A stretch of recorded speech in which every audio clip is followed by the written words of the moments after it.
నారాయణ సమారంభం వ్యాసశంకర మధ్యమాం శ్రీ గురు సిద్ధేశ్వర పర్యంతం వందే గురు పరంపరాం. ముక్కోటి దేవతల స్వరూపం దత్తాత్రేయ స్వామి వారు. దత్తాత్రేయ స్వామి వారి లీలలు మనం తెలుసుకోవాలంటే ముఖ్యంగా మనకు అందుబాటులో ఉండే గ్రంథాలు ఒకటి శ్రీ వల్లభామృతం లేదా శ్రీపాద వల్లభ వైభవం, రెండు శ్రీ గురు చరిత్ర. అందులో దత్తాత్రేయ స్వాముల వారి యొక్క విషయాలు, విశేషాలు, అద్భుతాలు, మహిమలు మనం ఎన్నో చదువుకోవచ్చు, వినొచ్చు, అనుభవించవచ్చు. వారు శ్రీవల్లభులుగా జన్మించినప్పుడు ఒకానొక సందర్భంలో భీమా నది,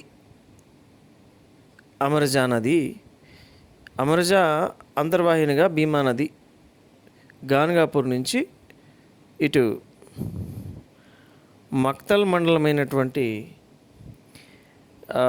తంగేడి ద్వారా వెళ్ళి కృష్ణానదిలో కలుస్తుంది.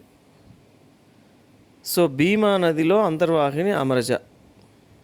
ఈ భీమా అమరజ నదుల ఎక్కడైతే కృష్ణలో కలుస్తాయో అవి నివృత్తి సంగమం అంటాం.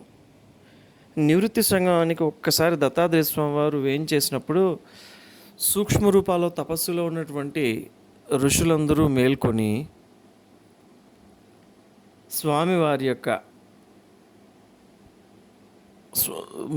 స్వామివారికి త్రికరణ శుద్ధిగా నమస్కరించారు. స్వామివారు ఇలా చెప్పారు వాళ్ళకి, మీరు ఇలాగే ఇక్కడే ఉండండి మీ తపస్సులో. ఎవరైతే ఇక్కడికి వచ్చి స్నానం చేసి మిమ్మల్ని స్మరిస్తారో వాళ్ళ యొక్క కర్మల్ని తొలగించి వారికి జ్ఞానాన్ని ప్రసాదించి సన్మార్గాన్ని చూపండి అని చెప్తారు. అంటే వాళ్ళే ఉంటారా అంటే వాళ్ళే ఉంటారు. సనాతన ధర్మాన్ని అనుసరించి అంత్యకాలంలో భక్తి ప్రపత్తులతో కాలమృత్యువుతో శరీరాన్ని వదిలినటువంటి వాళ్ళు కూడా ఉత్తమ లోకాలకు చేరుతారు. అది ఎవరైనా కావచ్చు, ఎవరి పితృదేవతలైనా కావచ్చు, ఎవరి తాత ముత్తాతలు ఎవరైనా కూడా కావచ్చు. సో వాళ్ళందరూ అక్కడ